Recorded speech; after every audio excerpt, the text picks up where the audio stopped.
3.4, multiple angle identities. I'm going to go ahead and apologize at the beginning. This is not going to be one of my better videos because I don't have my full board set up at school. I'm at home on my tablet making this, so I'm not going to be able to write very well. But we don't have a lot of identities to cover here.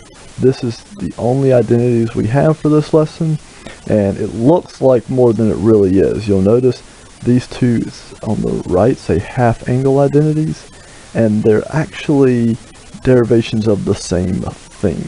In fact, you don't even have some of these on your paper, so you're going to want to write in the ones missing. So I think the half angles top right of your paper, if I remember correctly. But anyway, 3 of these you'll have, 3 of them you won't have. So you're going to want to write in the ones you're missing. Okay, and the double angle over here you do have. The other thing I'll address is this little bracket right here. This bracket here and here means that you can change cosine of 2u into any one of these. You have the choice. All 3 of them are equivalent to cosine 2u. And then down here, tangent of u divided by 2 is equivalent to any one of these 3. Notice that this identity here, and then notice this here. Well, notice that that looks a lot like this one, just without the square root and without that 2 right there. Okay, so this is u over 2. So you'll notice that pattern continuing. All right, and that's not an accident. It's just the square. If I take the square root over of the ones on the far right, I'd get the ones in the middle. Okay, so let's look at some of our problems. Number 1 we see is a verify. Well, verify means I want to make the left side look like the right side. I'm always going to start by looking at is there a 2 or something other than just secant x, tangent x, cosine x. Well, here I have 2 cosine x, 2 cosine squared of just x, tangent squared of just x, secant squared of just x. But here I have cosine of 2x. Okay, well, the fact that it's cosine of 2x means I want to change that one. Well, I have some options. Let me clear out all my little writing on here. And so let's see, cosine of 2x, or for us, cosine of 2u, we're going to be looking at this box right here. And I can change it into any one of those 3. But which one would actually work? So let's move this over here. Right there.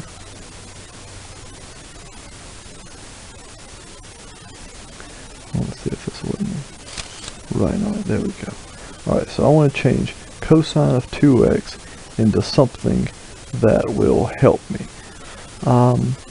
Let's see here. I have a secant squared there. I have a 2 cosine over there. Okay, 2 cosine. I see that 2 cosine right there. I didn't mean to keep writing, sorry. 2 cosine there, and then I see a 2 cosine right there. The other thing is I don't have a sine anywhere in my problem, so I didn't want to introduce one that I wouldn't know what to do with. So I'm going to use that middle one because it looks like it would match up with the left side as best as possible. So I'm going to try to write with my finger. This may or may not work. So I have 2, no, that's definitely not working. Let's see if it'll let me type it out instead. Alright.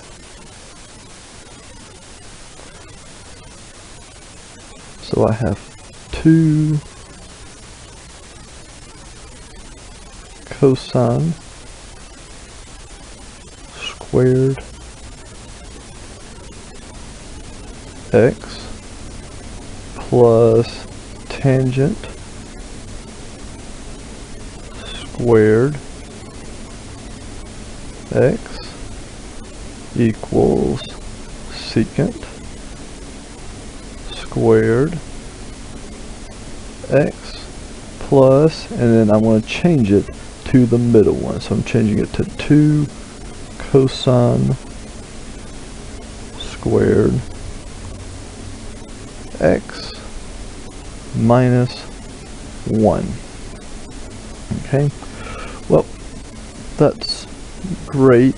It gives me, if I hit here, I have 2 cosine squared, 2 cosine squared. But how do I get this over? Well, for this one, I need my Pythagorean identity. So if you remember, right over here, one of our Pythagorean identities said that if I have tangent squared of x, it equals secant squared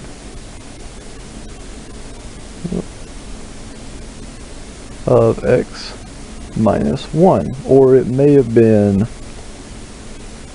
tangent squared plus 1 equals secant squared. I don't remember how it was written on your paper. Either way, I can subtract that 1 over, and if I do that, I end up with this right here. So I really have two options. They both give me the same thing. I can change the tangent squared into secant squared minus 1, or I could change secant squared minus 1 into tangent squared x. I'm going to do that one just because it means I have to type less. So I have this right here, and that's going to stay the same. And then I still have my 2 cosine right there, and I'm going to change that secant squared minus 1 into tangent x squared.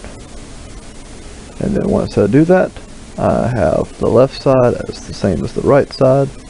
I'm going to put my 3 dots. Okay. Now, remember I told you in a previous video we want to write out what we're doing off to the side. So I'm going to put this off to the side of this step. Just give me a space there so I can see my steps. So this is what I did for that step. And then